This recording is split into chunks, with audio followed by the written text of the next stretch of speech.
Assalamualaikum warahmatullahi wabarakatuh. Salam sejahtera untuk kita semua, anak-anakku yang kami banggakan dan kami muliakan. Jumpa kembali bersama kami para Bapak Guru SMPN Negeri 1 Ngoro. Nah, dalam kesempatan kali ini kami akan memberikan pembahasan 10 soal pilihan ganda yang merupakan penugasan mandiri pada bab sistem koordinat kartesius. Soal pertama, perhatikan pernyataan berikut untuk menjawab soal. Sekarang perhatikan pilihan jawaban yang ada di sini ada semua benar, semua salah kecuali satu, semua benar kecuali satu. Maka kita perhatikan pernyataan yang pertama. Di sini titik koordinat H adalah 0,4. Kita perhatikan koordinat H di sini apakah benar 0,4? Dari 0 dari O sekian berapa satuan? 1 2 3 4 satuan ke kanan. Selanjutnya dia berhenti. H berhenti. Maka dia tidak menyatakan suatu kegiatan. Otomatis koordinat H di sini adalah 4,0. Sedangkan pada pernyataan di sini H adalah 0,4. Nah, di sini pernyataan 1 sudah kita buktikan sebagai pernyataan yang salah. Sekarang kita kembali pada melihat di sini. Nah, perlu kalian ketahui anak-anak pada pilihan ganda. Pada soal jenis pilihan ganda kita harus memakai beberapa trik jika memang suatu keadaan soal itu bisa kita lakukan suatu trik. Seperti halnya soal ini, maka jika nanti pernyataan kedua di sini menyatakan salah, maka kalian langsung saja menjawab semua salah. Nah, perhatikan. Nah, jika nanti pernyataan kedua di sini adalah benar, maka kalian langsung saja menjawab semua benar kecuali satu. Nah, sekarang kita lihat pernyataan yang kedua, titik koordinat C min 3,3. Kita lihat 3 satuan ke kiri berarti min 3, selanjutnya 3 satuan ke atas menyatakan positif 3, sehingga koordinat dari C adalah min 3,3. Nah, di sini dinyatakan bahwa pernyataan kedua adalah benar, sehingga jawaban di sini adalah bisa dipastikan semua benar kecuali satu. Kita masuk pada soal yang kedua. Diketahui ruas garis KL sejajar sumbu X. Pasangan titik K dan titik L yang sesuai adalah, sekarang kita perhatikan, ruas garis KL sejajar sumbu X. Sejajar sumbu X berarti mendatar. Kurang lebih gambaran dari ruas garis KL posisinya seperti ini. Kita lihat, jika posisi mendatar seperti ini, otomatis jarak terhadap sumbu X-nya adalah sama.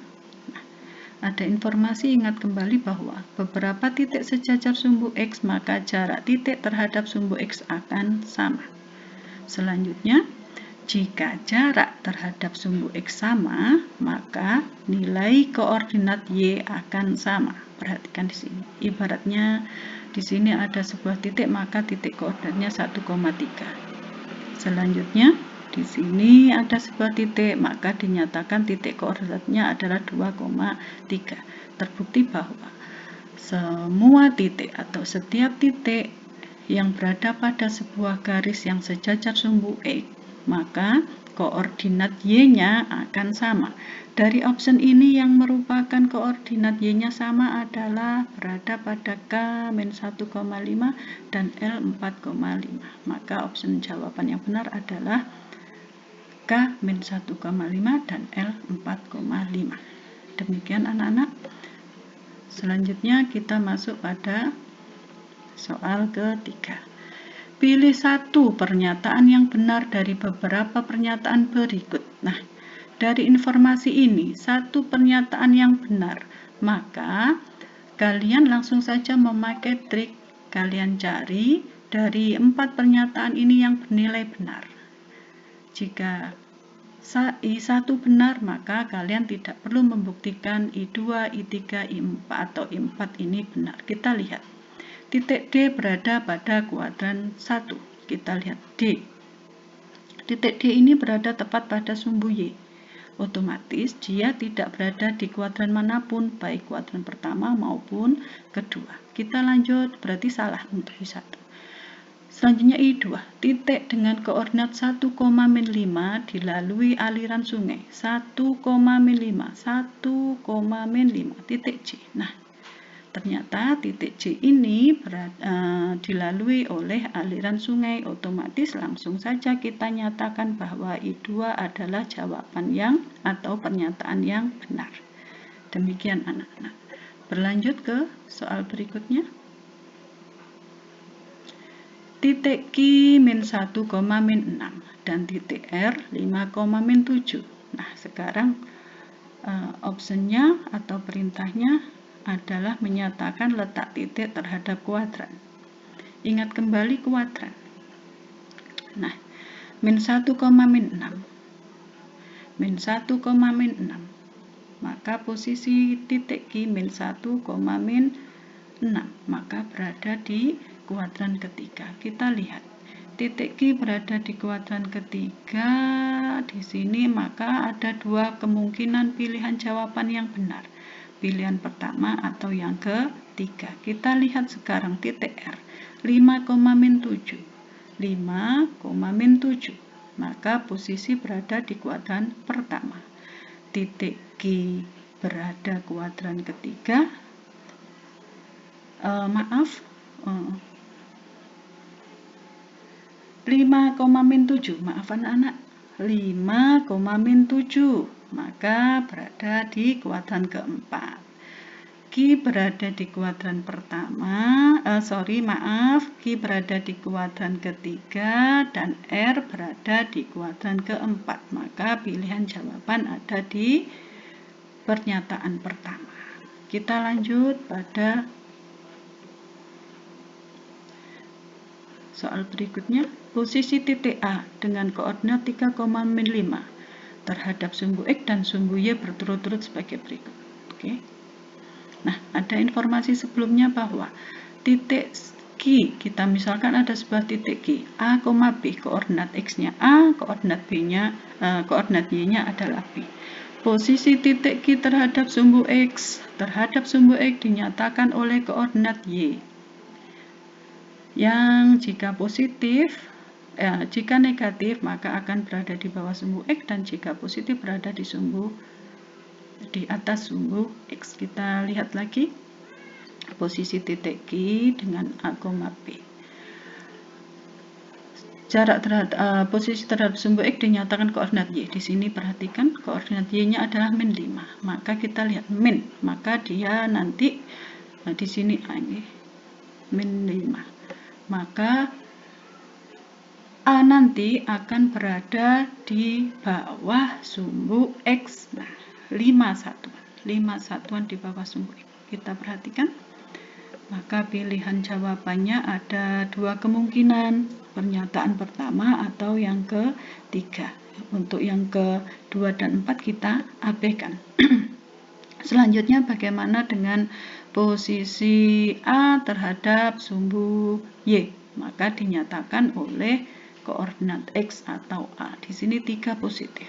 Maka akan berada di kanan sumbu Y. Sesuai informasi pada konsep yang sudah kalian pahami, pelajari pada pertemuan sebelumnya. Maka pilihan jawaban ada di pernyataan pertama. Atau bisa kalian cermati di sini memakai konsep sehingga ingatan, atau dengan cara yang lain kalian gambar saja sketsa dari titik A. Kita perhatikan terhadap sumbu X, cara A terhadap sumbu X berapa satuan? 1, 2, 3, 4, 5. 5 satuan di bawah sumbu X, 5 satuan di bawah sumbu X, dan 1, 2, 3 satuan di kanan sumbu Y. Maka pilihan jawaban ada di pilihan pertama. Soal berikutnya. Sebuah titik memiliki jarak 7 satuan dari sumbu Y. 7 satuan dari sumbu Y. Nah, kemungkinan yang terjadi adalah ke kanan atau ke kiri sejauh 7 satuan. Selanjutnya 5 satuan dari sumbu X, maka bisa ke atas atau ke bawah. Sehingga kemungkinan titik-titik di sini yang terjadi adalah ada 7,5, 7, min 5, min 7, min 5, dan min 7,5.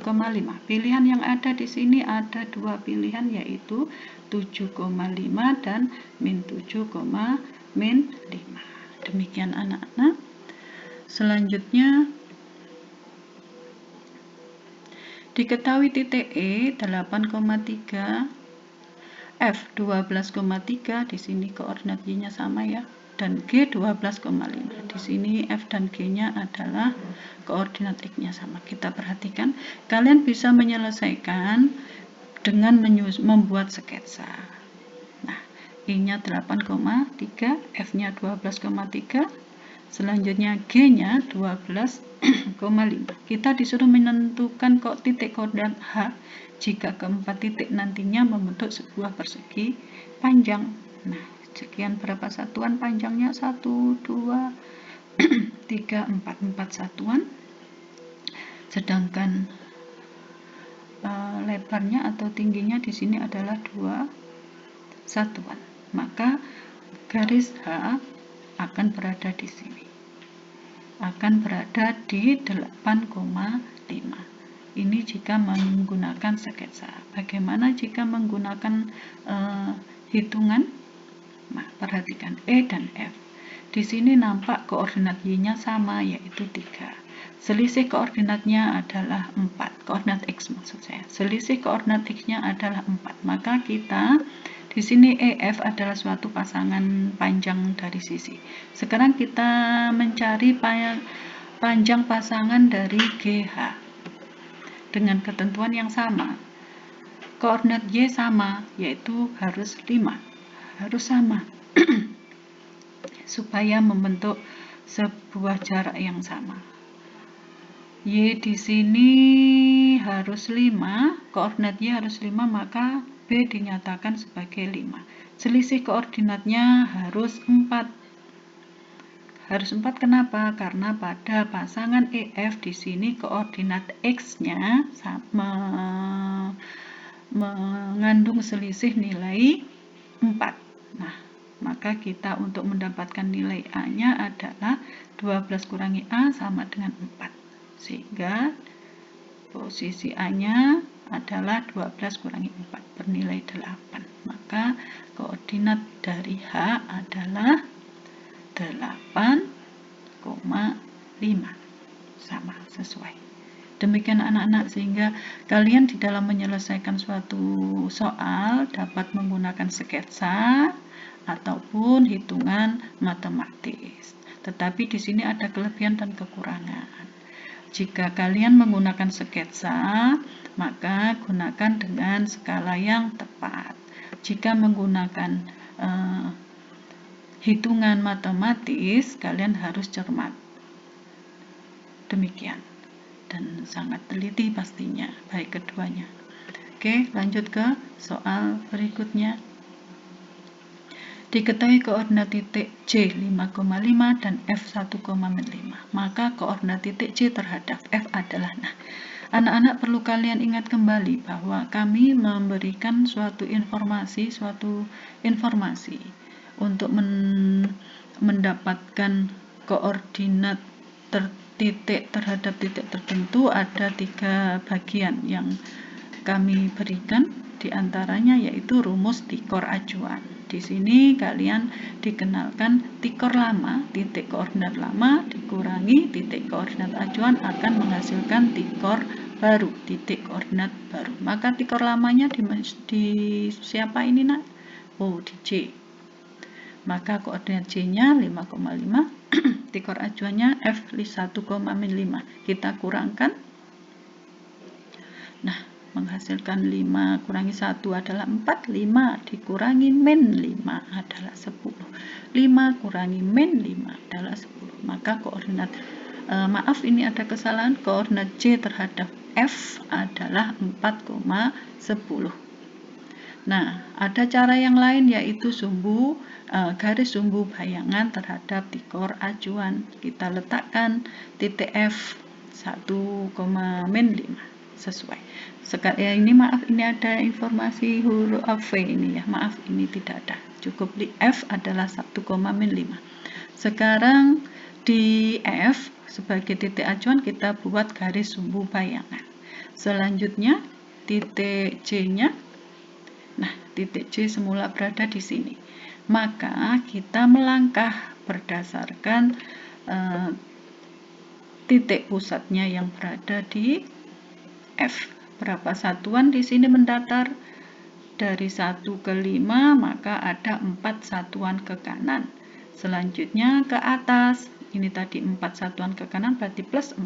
Selanjutnya ke atasnya berapa satuan? Di sini 5, ke sana juga 5. 1, 2, 3, 4, 5. 1, 2, 3, 4, 5. Maka 10 satuan ke atas otomatis posisinya 4 satuan ke kanan, 10 satuan ke atas, maka 10. Maka posisi titik koordinat C terhadap F adalah 4,10. Demikian, ada 2 cara tadi, tinggal kalian pilih yang benar. Nah, ini tadi yang kalian lakukan di dalam mencari menggunakan garis sumbu bayangan, otomatis kalian juga menggunakan menapak jejak satuan. Ke kanan 4 satuan, 10 ke atas, 10 satuan ke atas, menghasilkan 4,10. Demikian anak-anak, dibuka kembali catatannya. Sekarang koordinat M terhadap titik acuan K. Untuk jika model seperti ini, maka akan lebih mudah bagi kalian jika menggunakan garis sumbu bayangan, di mana garis sumbu bayangannya diletakkan pada titik pusatnya berada pada K sebagai titik acuan. Sekarang kita lihat dari titik K berjalan mendatar ke kanan menuju M, sehingga ke kanan sekian satuan, selanjutnya ke bawah sekian satuan. Dari sini kita bisa memastikan bahwa ke kanan berarti positif, ke bawah nanti negatif koordinatnya. Sekarang berapa satuan ini?